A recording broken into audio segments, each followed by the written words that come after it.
the biggest tool that we used in making Cook Off, like the entire journey, was collaborations, right? Where it started even from making it, where I would say the first was the cast and the crew, where this was a no budget film.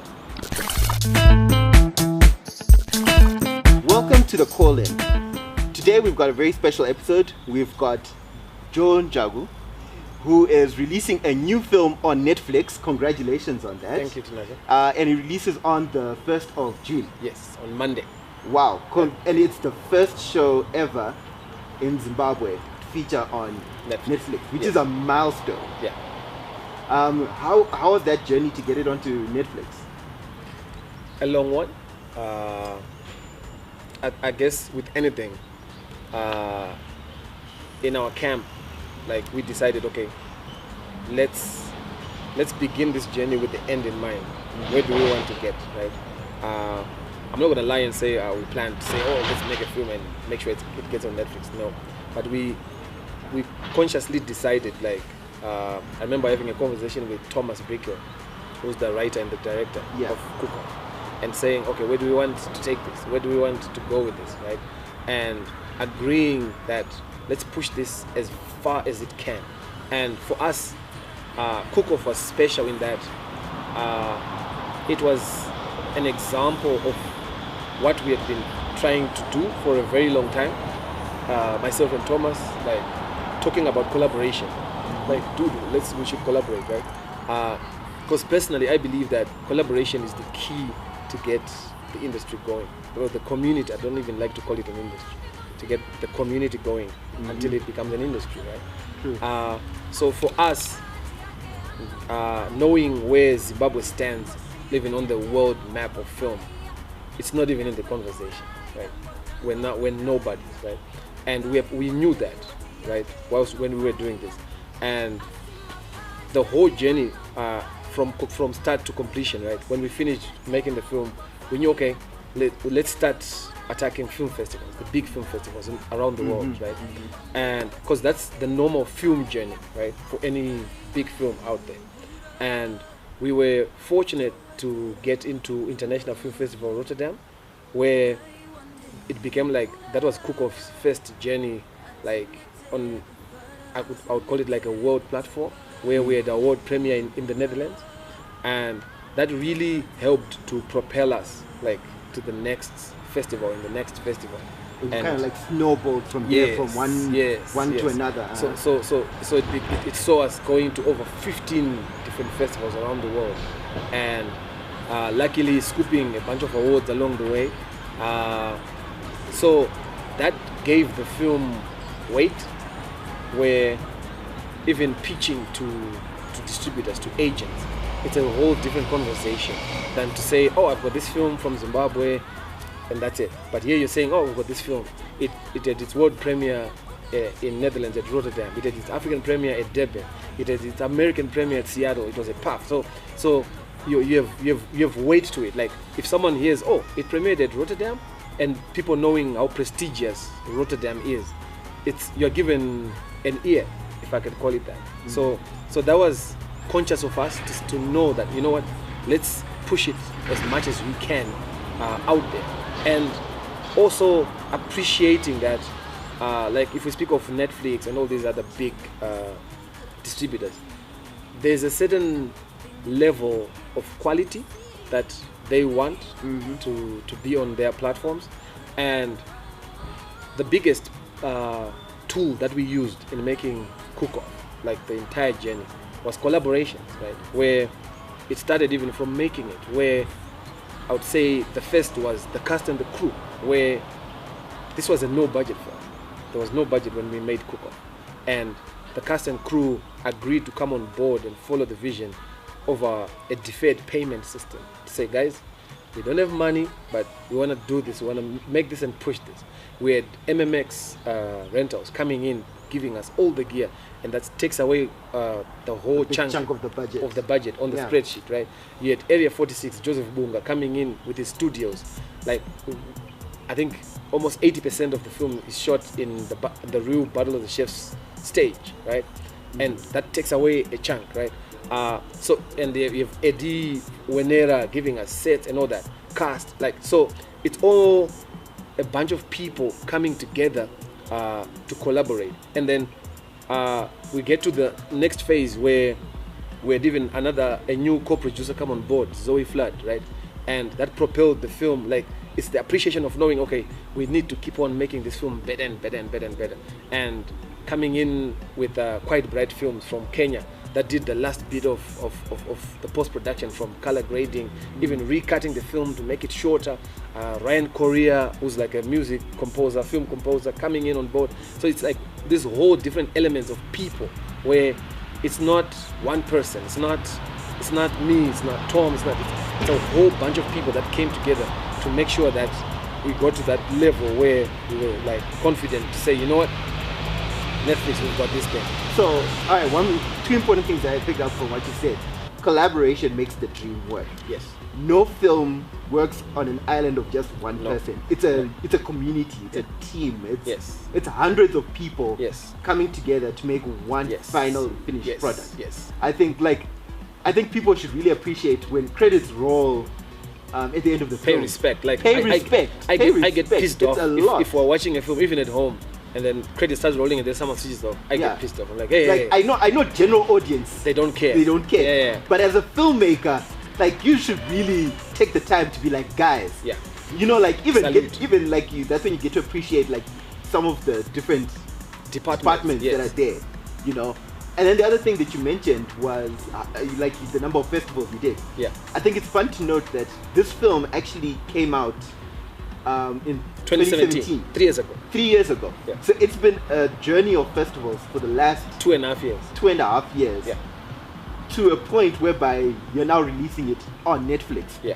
Of which Netflix is still like I would love to say like it's just another notch. Yes. There's more to come. Yes, exactly. You know, the life cycle of a film really never doesn't end. Yeah. You know, it just keeps on going. Yeah. So it's not instant your film is out, instant success. Yeah. It's a journey. Yes. It just keeps on going. Yes. All right. What would you say is some of the challenges that the Zimbabwean market is going through right now, especially when it comes to getting films out there? Challenges. Well, like I mentioned earlier, like starting something with the end in mind.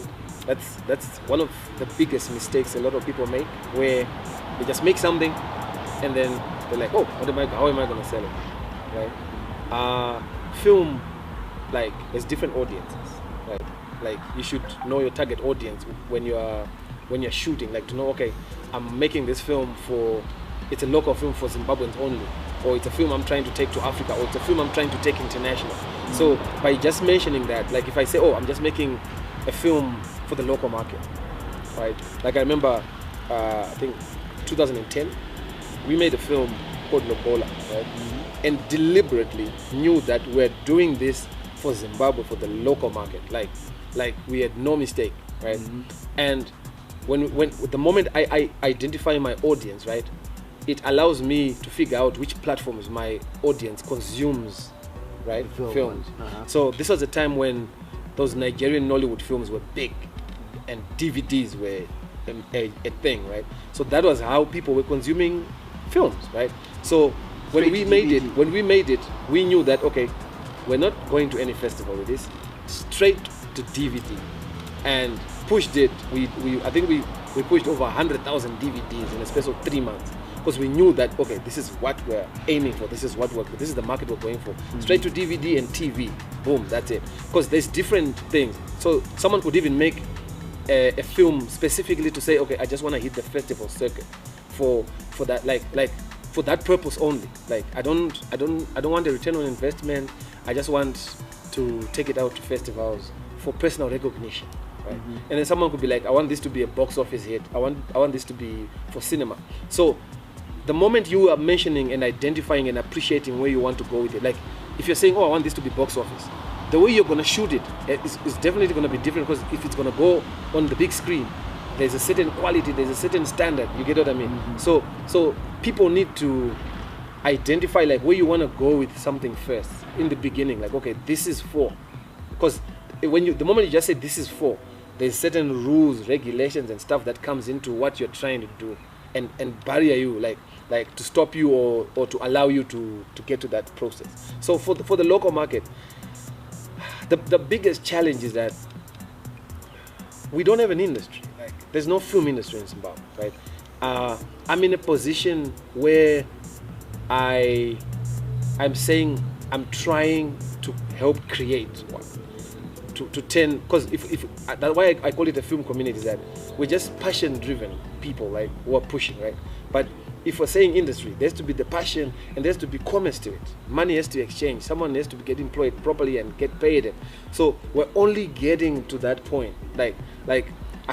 For me, the Netflix thing, right, is like a big bouncing board that allows us to have a little bit of leverage to corporates, to government, to say, you know what, look at what we're doing on this world stage. Exactly. So that's like a step towards having an industry.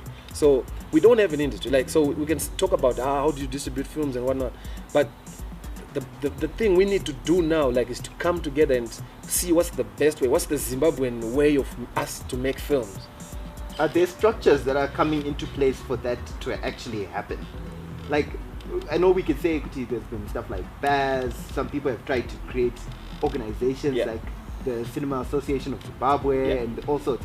But like, how much momentum are they getting, and how effective are they to actually create an industry of sort? I think in the industry there's a lot of individualism, where there's groups of people just doing what they're doing in different pockets.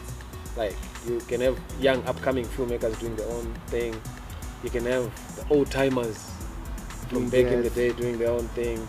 Like, so, and there isn't this one united front. You know, there's been big efforts there's an organization, Zimbabwe Film Industry Development Platform, ZFIDP. I would say it's of all the groups that have come before, it's making strides in terms of government level, trying to get policies done, you know, which I feel is very necessary. Like, there has to be some form of order for things to work. But within that same breath, we can't sit and wait. You know, like, if you build it, they'll come, right? We can't sit and wait and say, let's wait for the day when government is going to say, there's a policy, there's $2 billion to start making films. That'll never happen unless we prove ourselves, we prove our value, right? It's like, if we're saying, okay, look what we just did. There's a film showing worldwide to the whole world, which barely had any funding, nothing, and no control. But imagine the advantage you could have taken off that if you had influence to say, let's make sure it's done in Victoria Falls. Let's sell Victoria Falls for tourism. One of the scenes is in Victoria Falls. Let's push. You get what I mean? Yeah. Because the power of film, like, the film is gone to the whole world now. That's the Zimbabwe. Someone is probably going to watch that film, and that's the first image ever of Zimbabwe that they're going to see, right? Yeah. A lot of people from different countries. So if they can appreciate that power and harness it. Like, good example is, how many people have never stepped foot in the States? Yes. But you know so much about it because we watch. Yes. Right now, automatically, if we land in New York City and holler a cab, what color is the cab? Everyone knows. Everyone knows. It's yellow. But all those guys have never been to New York. So that power, like, if they can take advantage of that. So that's why I'm saying, like, it's a good stepping stone, this milestone for that attention. Like, we're even getting it now. Like it's almost like we never anticipated it would be as crazy. We thought, like, it would be something big in the film community. Like, oh wow. But it's almost like everyone out, like, the nation is like, taking national pride to it. Like, we're on Netflix. But that it shouldn't just, like, stop there. That's why for me it's not really the excitement. Like, I doubt I'm even excited about it, but it's the appreciation of knowing, okay, what's next? What's the follow-up? Like, it can't just be, it's on Netflix, then for the next 5 years nothing else happened. There's what's next? So much work to do. Yeah, history has been made, fine, but the future is starting right now. Let's go. Yeah. You go to school, you have big dreams. She's such a disappointment. You've started cooking again. How is His name is Tapiwa. Bye, love you. He's the only thing I managed to do right in this life. So, we're looking for 16 chefs to take part in the new season of Battle of the Chefs. You should enter, Mom. I really think you could win. This is for professional chefs. I wouldn't stand a chance. What is it? We've entered you into the cooking competition. What? Over the next 10 weeks, we'll be eliminating the weakest each week. Really good, Mom. Go big or go home. Joe, thank you so much for being a part of the show. Catch the cook-off. It's going to be on Netflix starting on the 1st of June. Where if people want to collaborate or get in touch with you or holla, how can they do that? Well, I'm on Facebook, I'm on Instagram, Joe Njangu.